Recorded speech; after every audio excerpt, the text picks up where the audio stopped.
pagtungo sa ikalawang milya. Paglakad sa ikalawang milya, mga kapatid. Praise God. At yan po ang sabi, that Jesus walked His first mile. And when He walked the first mile, mga kapatid, miracles were performed.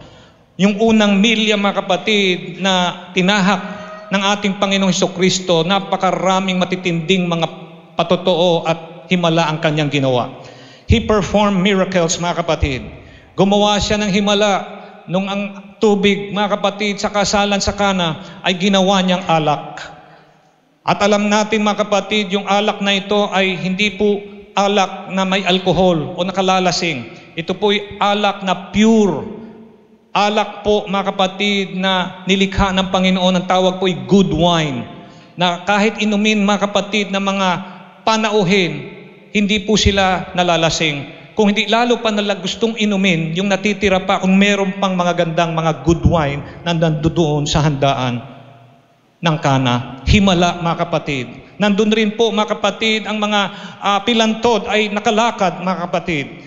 Ang mga pilay, the lame were able to walk, the blind were able to see. Ang mga bulag, mga kapatid, ay muling nakakita dahil sa mga himala na ginawa ng ating Panginoong Hesukristo. Mga inalihan ng masasamang espiritu ay pinalaya ng ating Diyos na buhay, Diyos ng himala. When He walked the first mile, mga kapatid, himala after himala, miracles after miracles. In Isaiah 35:4, mga kapatid, sinabi po na siya ay darating para tayo ay iligtas. Ang unang milya, nandun po yung mga preview. Nandun po, mga kapatid, sa unang milya ng lakad ni Kristo sa balat ng lupang ito, ang mga hula na siya'y darating para siya maging tagapagligtas. At doon po sa unang Timoteo 3:16, sinabi po na ang ating tagapagligtas ay sa atin. Siya'y darating. And that Savior's name is Jesus. Everybody says Jesus. Mga kapatid, Jesus did not stay long in the first mile, however. Hindi po nanatili sa unang milya o sa unang lakad si Kristo. Dahil makita natin, mga kapatid, for He went and traveled the second mile. Ayun po. Hindi lang po sa unang milya siya tumahak at nanatili, kundi siya'y lumakad pa, umabante, at sinuong niya ang ikalawang milya. Palakpakan po natin ang ating Panginoon. For if He just traversed the first mile, He would not have finished His mission. Kaya kailangan diretsuhin niya ikalawang milya para kanya makumpleto ang kanyang misyon. Na kung saan ang daanan ay higit na malubak at mahirap daanan, it is inhospitable. Hindi po siya yung parang napakasarap na maglakad sa isang daanan na napakapatag. At ito po ay hindi na ganun. At yung lugar na ito ay hindi po pantay. The going becomes tougher in the second mile. Mas mahirap na po at hindi po ito mabilis tahakin na lugar. The going becomes tougher and rougher and hard by the length. At ito po ang nakalulungkot. Hindi parati sa ikalawang milya ang kagalingan ay nangyayari. Ang himala ay hindi po otomatiko na nangyayari dito sa ikalawang milya. Makikita natin, nakapansin-pansin, nandito ang pagkauhaw at pagkagutom, mararanasan sa ikalawang milya. Natural sa unang milya, pag ika'y bago pang Kristiyano, maaga kang dumarating sa church, masigasig ka. Kung pwede, parati kang nasa prayer meeting. Kung parati palagi kang nasa Bible study kahit virtual lang. At palagi kang excited sa gawain ng Panginoon. Pero sa ikalawang milya, mga kapatid, nandoon na ang pagkauhaw. Nandoon na yung pagkapagod at pagkabagot sa second mile. Sabihin ko sa inyo, mga kapatid, the second mile, hallelujah, means a place of sacrifice. Ito po isang lugar ng sakripisyo na hindi na po ito yung parang katuwaan lang o kasiyahan, kundi pag pumasok ka dito sa ikalawang milya, nandoon na ang pagsasakripisyo mo at pag-aalay mo ng iyong sarili sa misyon at sa kalooban ng ating Panginoon. At dito natin makita, mga kapatid, si Jesucristo, He was the first one. Supreme example. Wala na ako maibibigay sa inyong ehemplo na nalalaman ko sa mga aklat, mga kapatid, sa library, na hihigit pa kay Kristo bilang pinakamatinding patotoo ehemplo ng taong naglakad sa ikalawang milya. Walang iba kundi ang ating Panginoon Jesus. At sasabihin ko sa inyo, the second mile is a place called sacrifice. Jesus was the first one and only supreme example in walking the second mile. At dito ko papakita sa inyo, mga kapatid, na meron pong mga initial places where Jesus walked through the second mile. Iisa-isahin natin yung lugar na kanyang tinahak patungo para mabuo niya yung ikalawang milya ng kanyang paglakad. Ang ating pong mensahe, going the second mile. We are already in the second mile here in our discussion. Jesus Christ taking His trip down the road of Gethsemane. The road of Gethsemane, mga kapatid, is so named as Hebrew, Gethsemane. Gethsemane, or oil press. Dito po, mga kapatid, ay pinipiga yung yung mga para lumabas yung tinatawag na langis. A garden, ito po'y hardin containing the olive trees.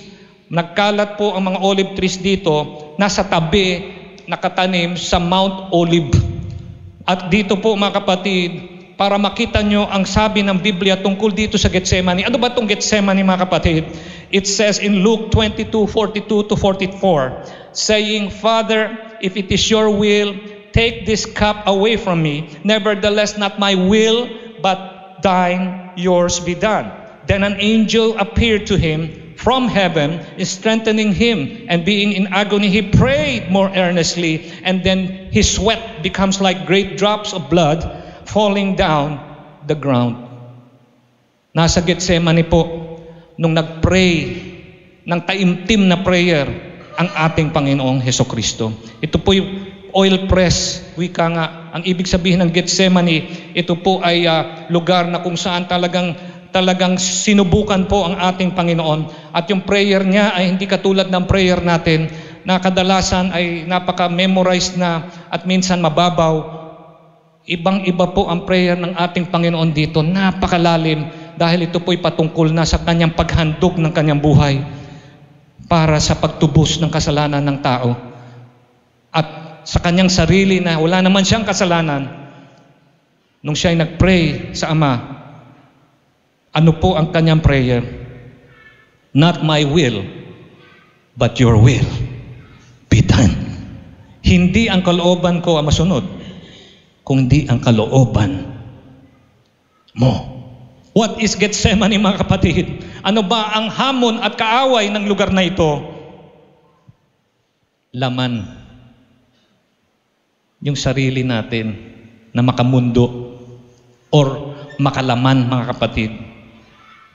Ang sabi po rito, awards and anything that this world can offer sometimes can muddle the picture, ambitions that may lead to destruction. O wala naman pong masama mag-ambisyon. Wala namang masama magkatumanggap tayo ng medalya o tumanggap tayo ng mga prizes galing sa sanlibutan.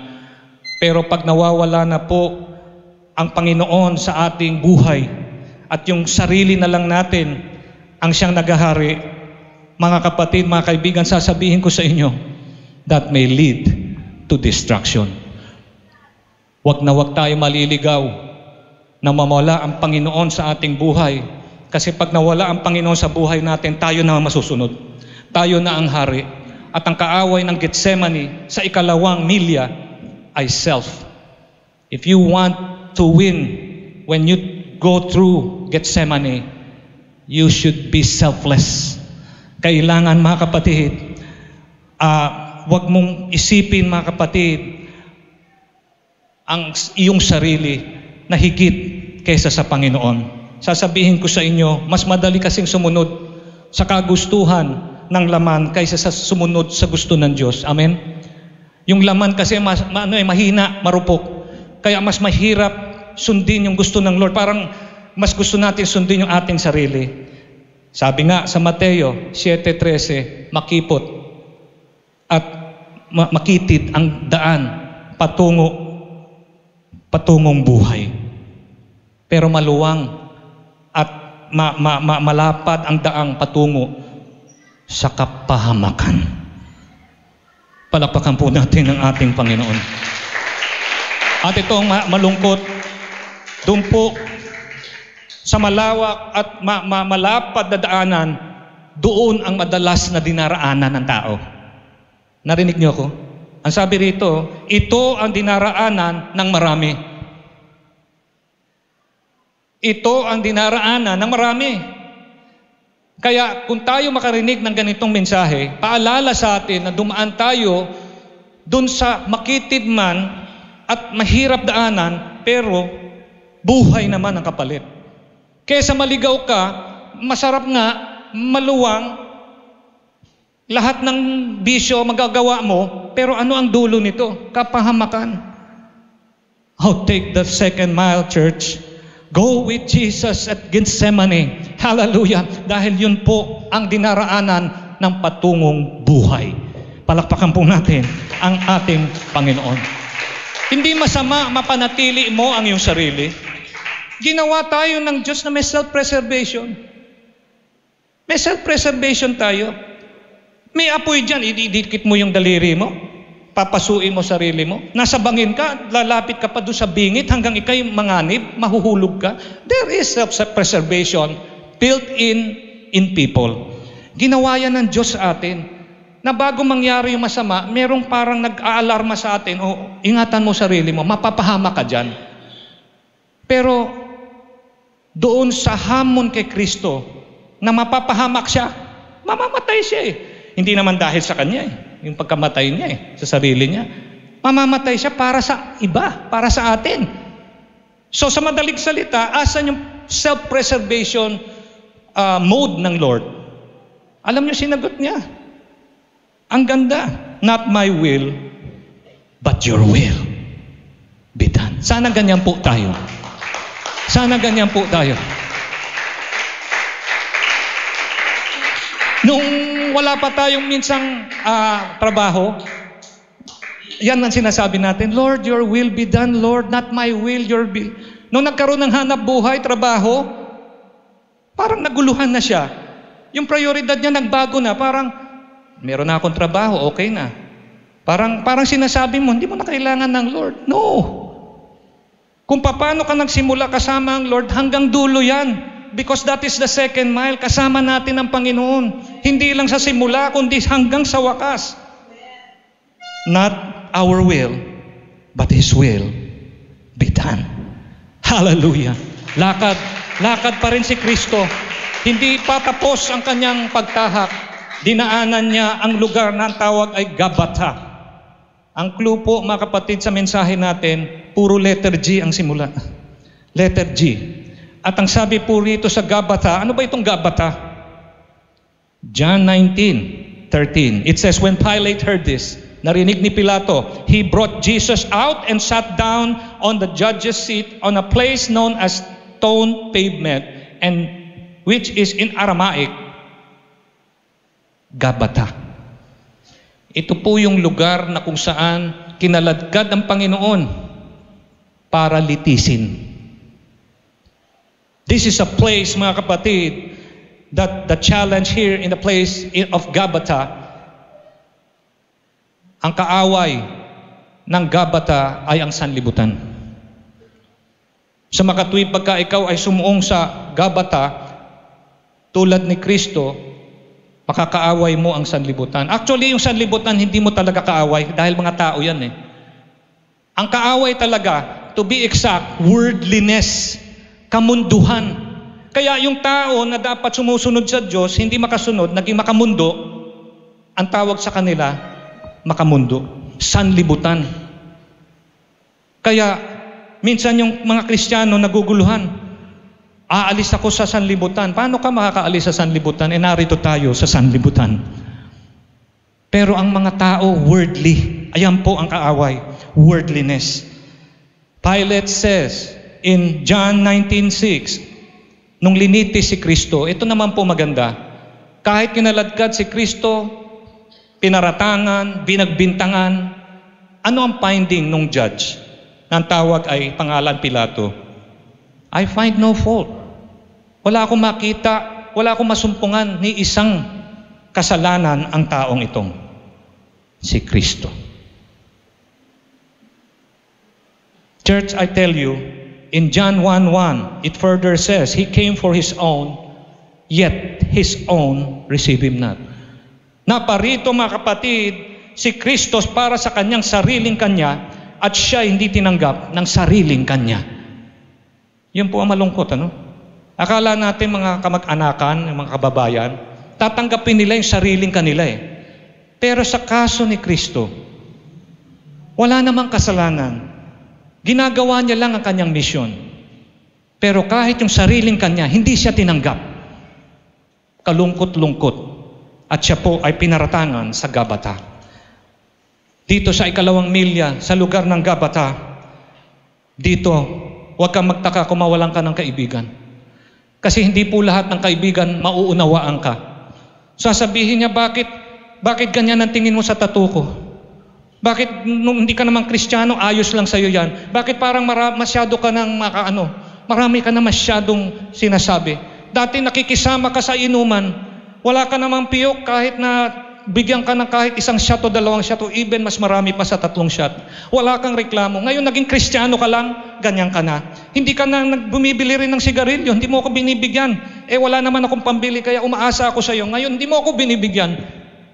Sa makatuwid, maraming dahilan para hindi magkaunawaan yung bagong Kristiyano at yung kanyang mga kaibigan na nasa sanlibutan.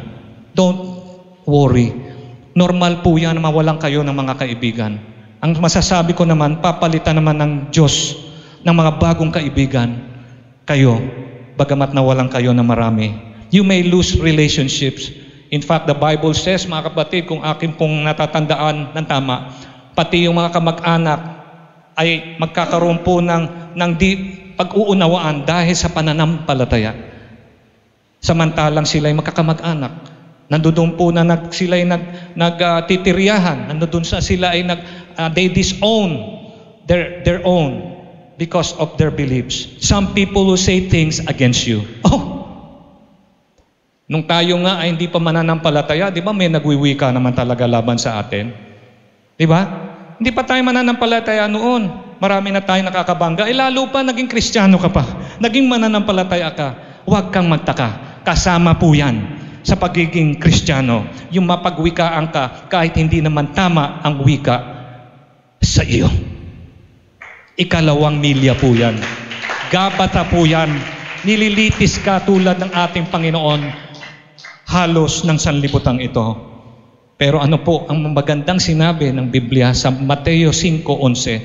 Blessed are you when they revile and persecute you and say all kinds of evil against you falsely for my sake. Ano raw? 2. Mapapalad kayo. Mapapalad raw.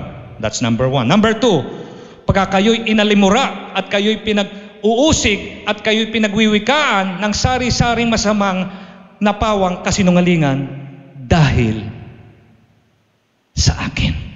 Ano raw? Mapapalad. Mapapalad raw na pag tayo raw inalimura sa ngalan ng Panginoon, falsely, mapalad. Grabe ang Bible, ano? Sa tao sasabihin, papayag ka ba niyan? Umalis ka na dyan. Hindi ka na dapat mabuhay ng ganyan, inaalimura ka. Inaalimura ka dahil sa Panginoon, ang sabi ng Biblia, mapalad ka. Blessed are you. Praise God. Inaalimura ka ba? Pinagwiwikaan ka ba? Press on. Magpatuloy. Magpakatatag ka. Huwag kang tumigil. Huwag kang umabsent. Huwag kang huwag kang lumiban. Magpatuloy ka na matatag. Sabihin mo sa iyong katabi, press on. Tuloy. Tuloy. Tuloy ang lakad. Hindi tayo mag-isa naglalakad sa ikalawang milya. Kasama natin siya.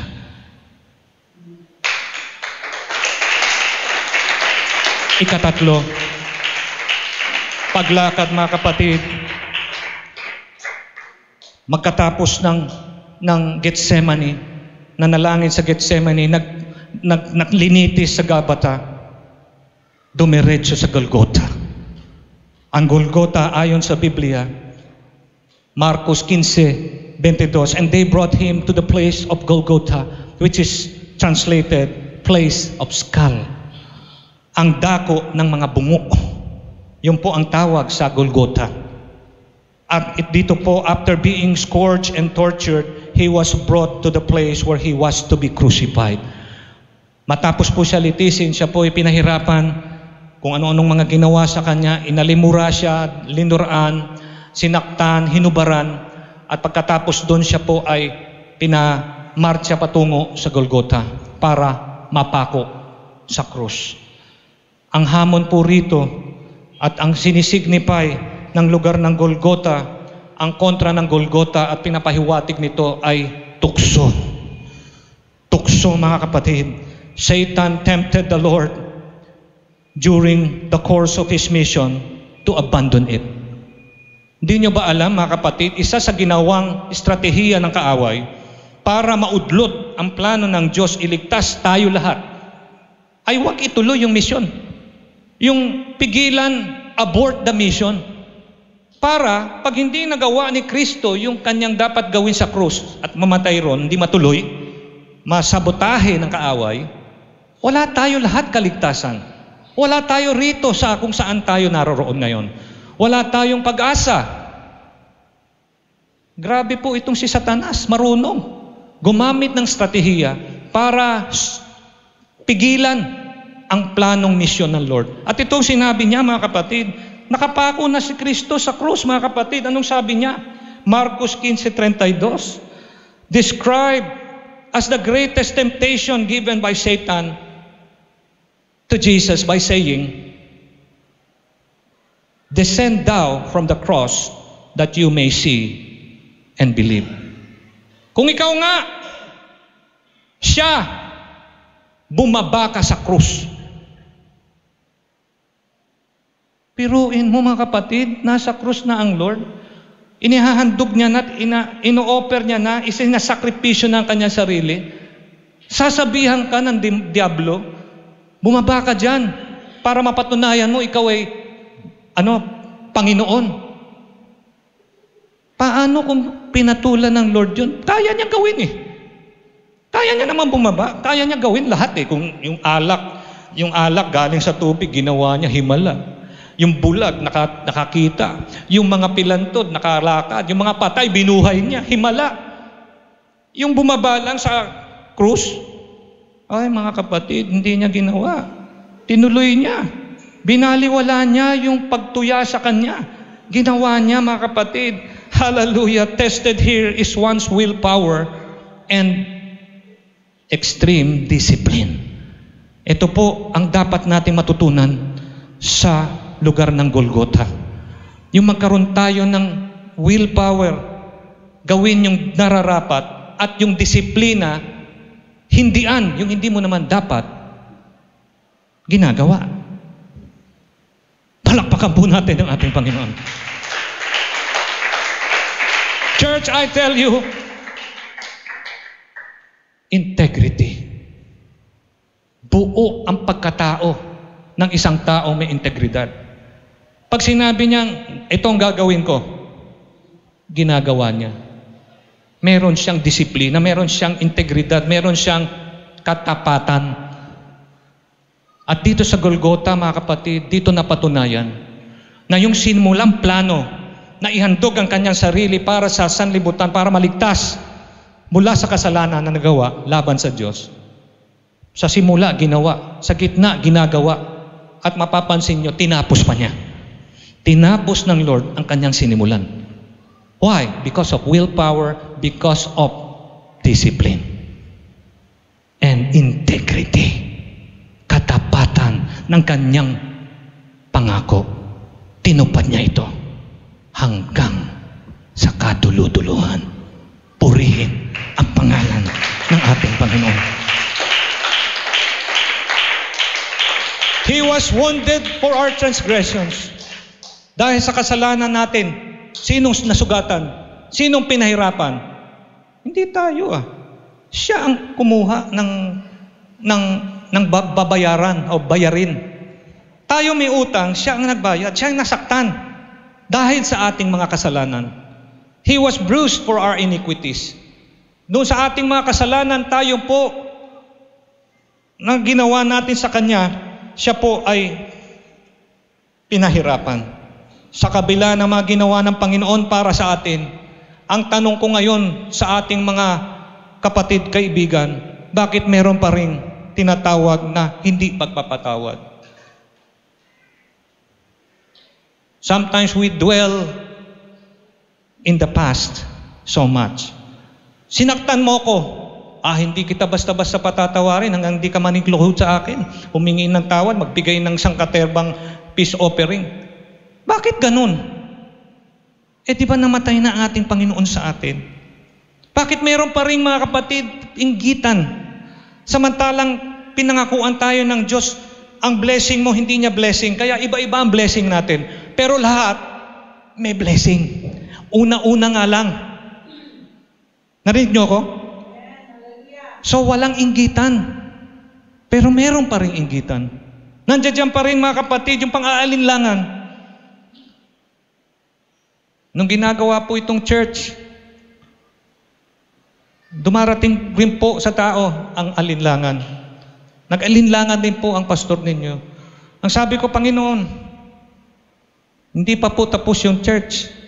Paano po ito matatapos? Ang dami pang kailangan.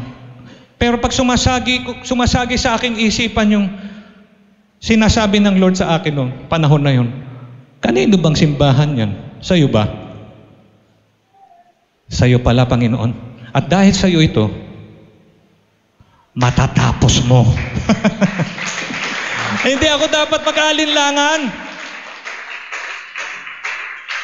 Tinapos niya. Tapat ang Panginoon. Natapos po. At gagawa pa po ng maraming churches ang High Calling Christian Center. Una pa muna magmi-mission. At baka next week po, darating po yung ating panauhin na manggagawa natin doon sa Cagayan, sa Claveria. Pray natin na maging kalooban talaga ng Diyos magsimula ng gawain doon. At hindi lang po tayo dito sa Valenzuela o sa Pampanga o wherever place tayo magpapatayo ng church, kundi kung saan tayo dadalhin ng Panginoon. After all, it's His church, not our church. We are just stewards of God's blessings. Tagasunod lang po tayo sa ating Panginoon. So I tell you mga kapatid, nandun yung galit, nandun yung disbelief. Minsan di tayo naniniwala. Ano pang dapat gawin ng Lord para tayo lubusang maniwala?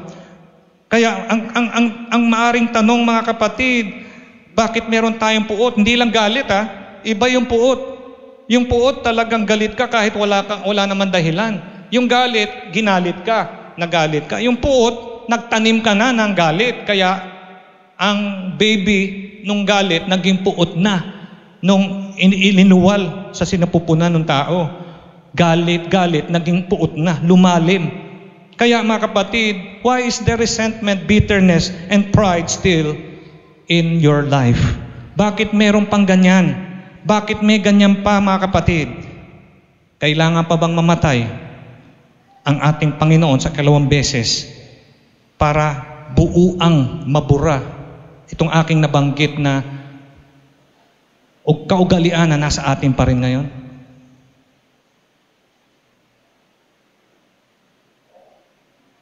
Sapat na po yung una niyang ginawa. Ang sabi ng Bible, once and for all. Yung kanyang kamatayan, damay na yung ating pag-uugali ngayon, sa oras na ito. Kaya gusto niya mabura, maayos, matanggal yung puot, galit, inggit, hindi pagpapatawad. Mabago to lahat at maging katulad tayo ni Christ. Ang tawag, maging Christ-like tayo. After all, namatay na siya sa atin. Mga kasalanan ng una pang panahon. I tell you, in Golgotha, the challenge is lack of self-control and absence of discipline in our lives. Kulang po sa disiplina, kulang sa integridad. Minsan, kailangan pa may CCTV. Oh, huwag kang kikilos ng masama dyan. Makikita tayo. Eh, paano kung wala? Wala ka na. Okay na. Eh, Kristiyano ka, di ba? Iba yung CCTV mo. Hindi yung may kawad. Yung CCTV natin, mata ng ating Diyos na buhay. Na kahit saan ka magpunta, kitang-kita ka. Kaya ang kilos ng mananampalataya, may integrity. Kasi walang nakatatakas sa malalaking mata ng ating nag-iisang Diyos na buhay. Sabay mahina ang palakpak. Hindi yata kumbinsido. Get rid of this clutter. Tanggalin nyo sa inyong buhay. Sa tulong rin ng Lord. Hindi ko sinasabing tanggalin nyo sarili. Hindi nyo kaya. Yung inggit, galit, puot, hindi pagpapatawad, hindi paniniwala o pagdududa, alinlangan. Ang Diyos ang tutulong.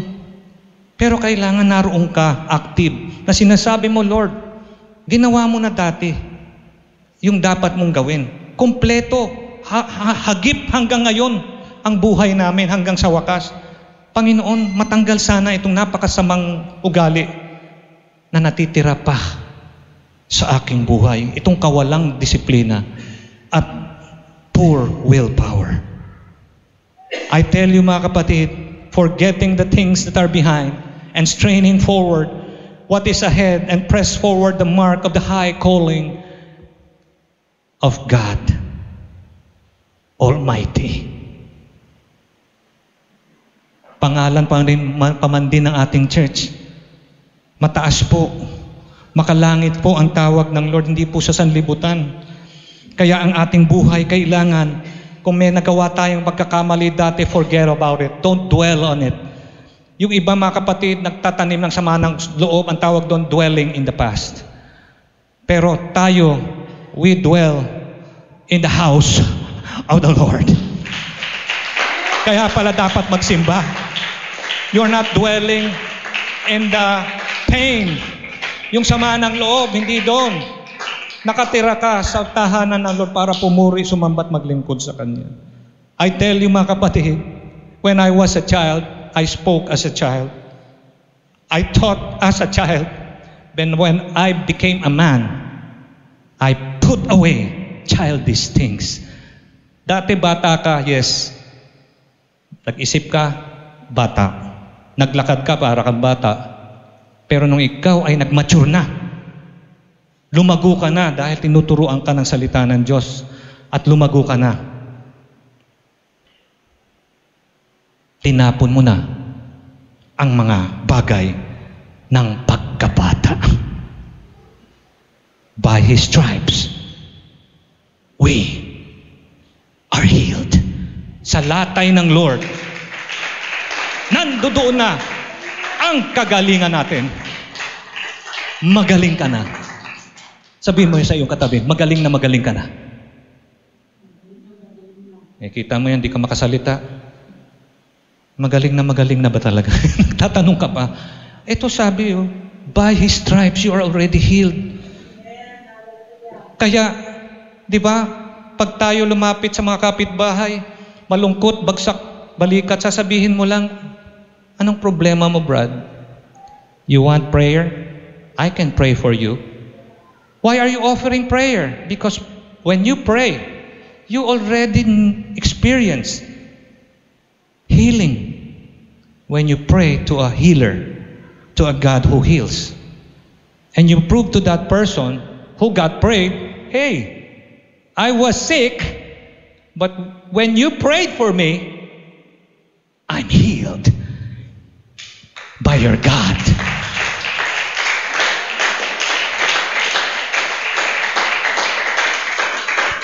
Hallelujah. Dumiretso ang Panginoon. Hindi po natapos sa pagkapako sa krus sa Golgota. Pumasok pa siya sa libingan. He went to the grave. Therefore my Father loves me, because I laid down my life that I may take it again. Alam niyo, matindi itong sinabi ni Christ na ito, na dahil dito'y sinisinta ako ng Ama, sapagkat ibinigay ko ang aking buhay upang kunin kong muli. Kapag kayo matalas ang inyong uunawa, sasabihin nyo, ang katuruan sa amin sa eskwela, ang ama at ang anak magkahiwalay. Kasi yung ama nagmamahal sa anak, di hiwalay. Hindi mo naman pwede mahalin yung sarili mo, di ba? Yung logic ng philosophy. Pero dito sa winika ni Lord, ang nagmahal ang Diyos. Pero ang naghandog ng buhay, si Kristo. Kung paghihiwalayin mo yung dalawa, ay sino sa dalawa yung tunay nagmahal? Sabi ng Biblia, ang ama nagmahal. Pero ang nagsakripisyo ng buhay niya yung anak. Ay sino ba talaga nagmamahal? Sasabihin ng iba, para sure, wag naman magkamali. Di pareho nagmamahal. Ay kung pareho nagmamahal, hindi sila nagkahiwalay. Iisa sila. Nakahiwalay lang sa kalagayan. Diyos Espiritu. Pero yung Diyos naging tao. Ayun, ganun pala. Kaya, yung salita ni Kristo, kung babantayan mo, parang minsan magsalita siya, Diyos. Ay ito, ano yung sinabi niya rito? Dahil dito'y sinisinta ako ng Ama. Ayun, medyo hindi pa parang malabo pa ng konti, parang hiwalay, di ba? Pero doon sa ikalawang sinabi niya, sapagkat ibinigay ko. Ayun. Kasi ang palagi natin naaalala ng mga turo ng ilan binigay ng Diyos ang anak. Ayun. Ang Diyos ang nagbigay sa anak. Dito yung anak nagbigay sa sarili niya Nakukuha nyo? So, ibig sabihin, yung ama at yung anak, iisa lang, hindi mo pwede ihipaghiwalay. Kung nagkakahiwalay sila, kalagayan lang. Sabihin nyo sa ikatabay, kalagayan. Ako kalagayan lamang. Hindi sila nagkahiwalay sa pagiging dalawa, kundi iisa lang sila. Palakpak muna sa Panginoon. Ang kaaway sa libingan, kamatayan. Di ba lahat ng tao takot mamatay? Wala rito magsasabi, bukas pwede, ako na. Walang ganun. Kaya nga ginagamot para humaba buhay ng tao, di ba? Pero ang kaaway talaga kamatayan. Kasi lahat ng tao nagkakasala, lahat mamamatay. Ang sasabihin ng sertipiko, namatay ka kasi hindi na tumibok ang puso niya. Cardiac arrest. Pero sabi ng Bible, namatay ang tao dahil sa kanyang nagawang kasalanan. For the wages of sin is what? Death. But the gift of our Lord Jesus Christ is eternal life in Him. Hallelujah, praise God. The enemy is death. John 6:38, for I have come down from heaven not to do my own will, but the will of Him who sent me. Kaya kung mababaw ang pagkaunawa mo, kita mo, pinadala si Kristo, hiwalay sa Ama. Sabi ko sa inyo, ang pagkahiwalay lang dyan, kagalagayan. Ang Diyos, Espiritu. Pero ang Diyos kailangan siyang maging tao. Nung naging tao siya, Diyos pa rin siya. Pero nag-anyong tao. Yung Diyos, Espiritu, hindi mo makita, pero Diyos pa rin siya nung nag-anyong tao siya. Sa katauhan ni Kristo. Sino ngayon na nakikita? Si Kristo. Diyos na nagkatawang tao. Emmanuel. God with us. Church, 1 John 4:10 it says, "In this is love." Oh, pag-ibig pa rin. Pag-ibig pa rin. Not that we love God, but He loved us and sent His Son to be a propitiation for our sin. Dahil sa pag-ibig, inihandog ng Ama ang kanyang bugtong na anak bilang pagpapalubag loob para sa ating mga kasalanan. Napakasarap purihin ng ganyang kuri ng Diyos. Dumaan mga kapatid sa Getsemani. Dumaan mga kapatid sa tinatawag Gabatha, sa Golgotha, pati sa kamatayan, ibinigay lahat-lahat. Pinagkaloob sa atin ang sarili, pangpalubag loob sa ating mga nagawang mga kasalanan laban sa Kanya. Una Juan 3:16, "By this we know love." Ito na, ang tunay na pag-ibig. Because He laid down His life for us. And we love, and we also ought to lay down our lives for the brethren. Dito nakilala natin ang pag-ibig sapagkat Kanyang ibinigay ang Kanyang buhay dahil sa atin at nararapat nating ibigay din ang ating buhay dahil sa mga kapatid. Ang ibig sabihin po rito, sa ginawa ng Panginoon, kung tayo po ay kailangan rin maglingkod dahil marami pa po mga taong hindi nakakaalam. Nakalulungkot po, I'm very sad and to know yung amin pong isang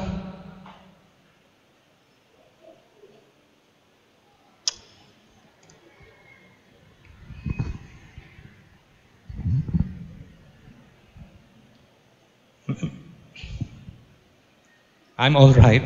I'm all right. Palakpakan muna natin ang ating Diyos.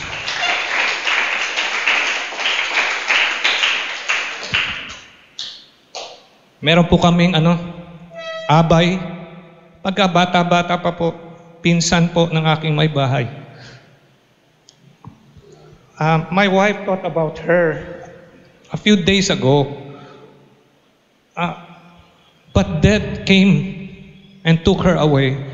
She had a stroke, massive, I think it is a aneurysm, and she's dead by the ripe age of 45, a young age of 45. Young, promising, employed.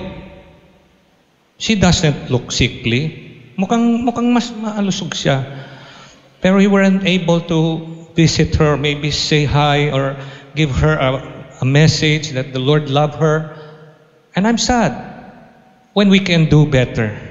Pwede naman natin gawin. Dahil ginawa na ng Lord ang lahat.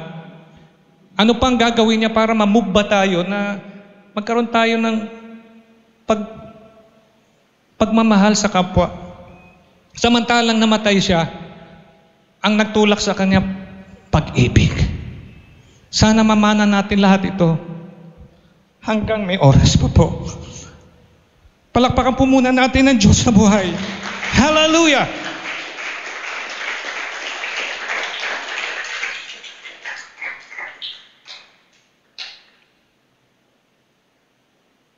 Jesus was able to walk the second mile because of love. If you are in a place of persecution, or you are suffering financial breakdown, or you may be sick today, you are not alone. You're never alone. Because in the second mile, sinuong na ng Lord yan. Nauna na po siya doon. Bago niya sinabi, kung merong pipilit sa iyo na sumama sa unang milya, samahan mo siya hanggang sa ikalawang milya. Hindi mag-uutos ang Lord na hindi niya muna ginawa ito. Ganyan kabuti ang ating Panginoon. Ganyan siya kabuti. Hallelujah. Praise God. He went to Gethsemane so you can get rid of self-centeredness. Siya'y napunta sa Gethsemane para mawala lahat ng ating pagiging makasarili. Siya'y nagtungo ng Gabatha upang ating pong mapagwagian ang kamunduhan ng mundo. so we may defeat and overcome the world. He went to Golgotha so all of us can mature and grow. Na lahat tayo yayabong at magiging pagpapala. He went to the grave so He can win over death. We can win over death through Christ. Ang mananalo laban sa kamatayan, hindi tayo. Wala pa pong taong nanalo laban sa kamatayan maliban ang ating Panginoong Hesukristo. Palakpakan po natin ang ating Panginoon. Mananalo tayo dyan sa tulong pa rin ng ating Panginoon. It's all for your good. Lahat ng ginawang paglakad ng Panginoon, sinuong niya yan para makumpleto ang kanyang misyon. Para sa ating kapakanan, para sa ating ikabubuti. Dakila ang Diyos. He started it and He ended it. And He said, it is finished. Naganap na. Ibig sabihin na kumpleto niya ang kanyang gawain. Dakila ang Diyos. What's next? Anong susunod? Anong susunod, mga kapatid? Palakpak po muli.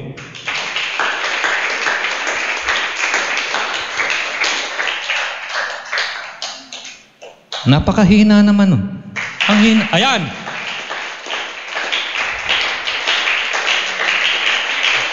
Hindi tayo pwede matalo nung yung Coldplay. Coldplay, grabe, parang mga nawawala sa sarili yung pumapalakpak doon. Grabe. Tapos yung laban ng Ginebra saka San Miguel nung isang gabi, nakapanood po ako. Mga tao, grabe, palakpakan nila. Kala mo walang katapusan. Tayo, pinapalakpakan natin yung Diyos na naging tao, namatay para sa atin.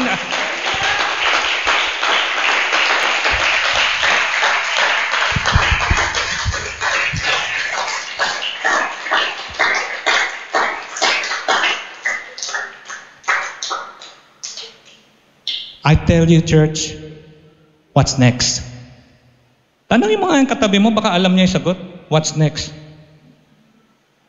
Sabi sa comics, itutuloy. What's next? Ito maganda. Kaluwalhatian. Glory. Yan ang sunod pagkatapos ng grave. Kaluwalhatian. Meron pong scientist, ang sabi niya, pag ako namatay, ilagay niyo ako sa hardin. Isama niyo ako dun sa pataba para ako'y mabubuhay muli na parang halaman. Scientist, yun ang sabi niya, Kamar. Pag siya raw namatay, mabubuhay uli siya na parang napataba pero magiging halaman raw siya. Dito ang ganda. Hindi ka halaman dito, walang reincarnation dito. Dito resurrection, dito kalawalhatian. Glory. Church, in Romans 8:30, ito po ang sabi. At yaong itinalaga niya, pag sinabi tinalaga, predestinate, ay kanyang tinawag naman. At ang mga tinawag ay inaring ganap naman niya. Ang inaring ganap, English, justified. At ang inaring ganap ay niluwalhati din naman niya. So, matapos ka itinalaga, tinawag, inaring ganap, dulo, niluwalhati. Praise the name of the Lord. Praise the name of the Lord.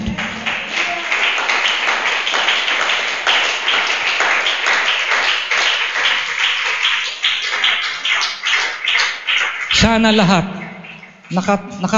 nakabiyahe ng ikalawang milya para umabot siya doon sa kaluwalhatian. Ang problema doon pa sa unang milya, hindi natatraffic na ron eh. Hindi na umaandar, hindi na umuusad eh. Kailangan matapos po. Hindi mo naman nilalakad yung ikalawang milya, sarili lang eh. Dadaan ka doon sa dinaanan na ng Lord. Hindi ka doon ang tawag nila yung blazing your own or blazing your own trail. Hindi yun, ito. Ang mensahe na to, hindi ka gumagawa ng sariling daan. Kasi kung gagawa ka ng sariling daan, wala pong silbi. Pero kung dumadaan ka dun sa dinaanan ng Lord, ang dulo, kaluwalhatian. Kaluwalhatian. Glory. 2 Corinthians 4:17. For our light affliction, which is but for a moment, is working for us as a far more exceeding and eternal weight of glory. Sa Tagalog, mga kapatid, mas makahulugan. Sapagkat ang aming magaang kapighatian. Ano raw? Ating magaang na kapighatian. Di ba kadalasan? Ang bigat! Hindi. Ang sabi ng Biblia, magaan. Paano gumaan? Kasi may nauna na dun sa sa second mile. Hindi na ikaw yung magpe-prepare ng second mile. Meron nang nauna roon. Kaya sabi ni Pablo sa mga taga-Korinto, light affliction. Magaang. Pag magaan, kayang-kayang kargahin, dalhin. Nasa isang sandali lamang. Teka muna. Ang salita ng tao, ganito Sobra naman. Paghihirap to. Wala na ba itong katapusan? Ganun ang tao, di ba? Ay wala ka sa second mile. Nasa first mile ka lang, ganyan na sinasabi mo. Dapat umabot ka second mile. Sa second mile, ito. Magaan na kabigatan na dala-dala mo sa isang iglap lamang. So kahit na matagal, para sa'yo, isang iglap lang kasi hindi naman ikaw lang mag-isa nagkakarga nung magaang mong kargahin. Kaya sabi ni Pablo, isang iglap lang. At bakit hindi isang iglap? Lilipas din ang pagsusubok na yan. Sabi mo sa iyong katabi, lilipas din yan.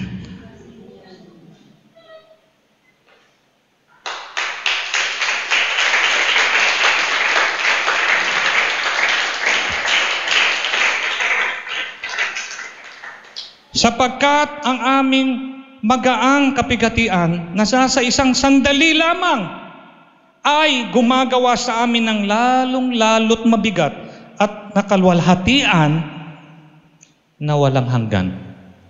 So anong dulo? Kalwalhatian pa rin po sa piling ng ating Panginoon.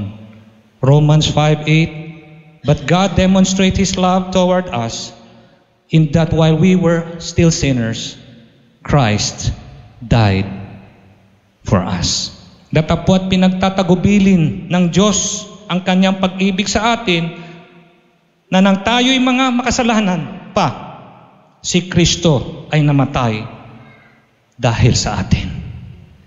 Purihin ang pangalan ng ating Panginoon. Believers will be fully glorified at the end of time in the presence of our heavenly God.